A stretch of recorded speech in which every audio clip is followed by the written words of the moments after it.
Taylor Swift just took back what was hers all along, her masters, all 6 albums. It's official. She owns it all now. Cue the fireworks, cue the confetti, cue the most satisfying music industry plot twist of the decade. Taylor Swift, global pop powerhouse, chart-smashing trailblazer and voice of a generation, has officially reclaimed the master recordings to her first 6 studio albums. That's right. After years of public battles, veiled shade, and re-recording warfare, Swift now owns the original recordings of the songs that built her empire. And folks, this isn't just a business deal. This is a full circle moment, 20 years in the making. It's the kind of industry move that sends ripples through boardrooms in Nashville, LA, and beyond.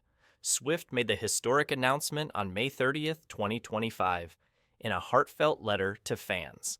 "I almost stopped thinking it could ever happen," she wrote, raw and unfiltered. "After 20 years of having the carrot dangled and then yanked away, but that's all in the past now. All of the music I've ever made now belongs to me. Let that sink in.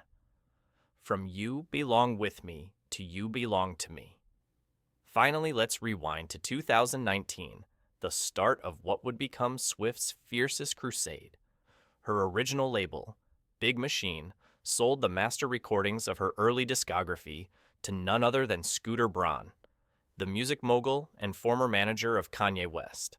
For Swift, it was a nightmare scenario. She had long hoped to buy her catalog herself. Instead, she discovered it had been sold behind her back to someone with whom she had an icy and very public feud. In her own words, it was my worst-case scenario. Even worse, she was reportedly offered a deal that would let her earn back 1 album at a time, like some twisted game of Monopoly, by continuing to record new albums under the label. Rather than cave, Swift chose to walk away. She signed with Republic Records and made sure the ownership of her future masters was in her hands from the get-go. Starting with Lover in 2019, every release since has been hers in full, but the battle for the past wasn't over. The re-recording revolution, Taylor's version, what followed was the most brilliantly defiant move in pop music history.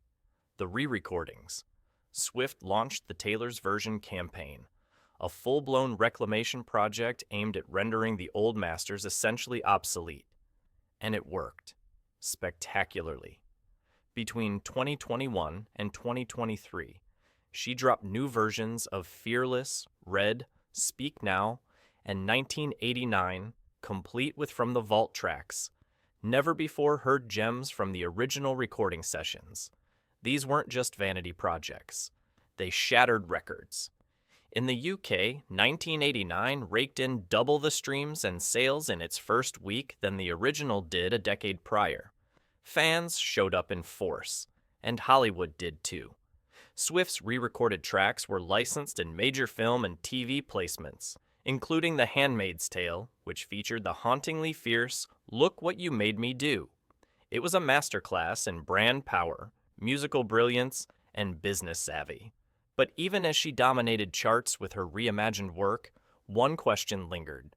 Would she ever get the originals back? Now, the answer is yes.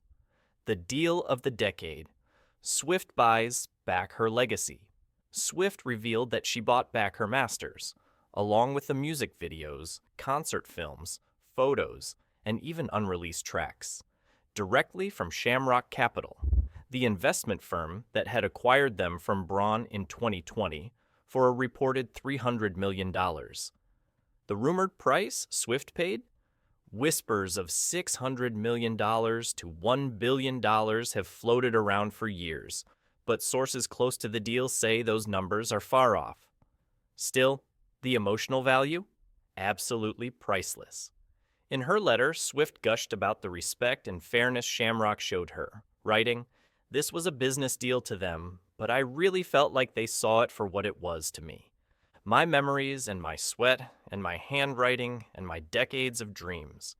Every time a new artist tells me they negotiated to own their master recordings because of this fight," she wrote, "I'm reminded of how important it was for all of this to happen.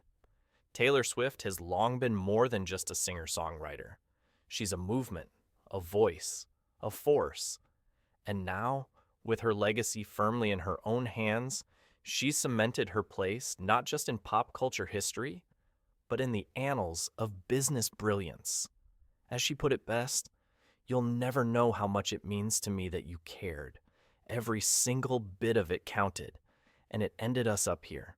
Taylor Swift owns her music, and in doing so, she just rewrote the rule book.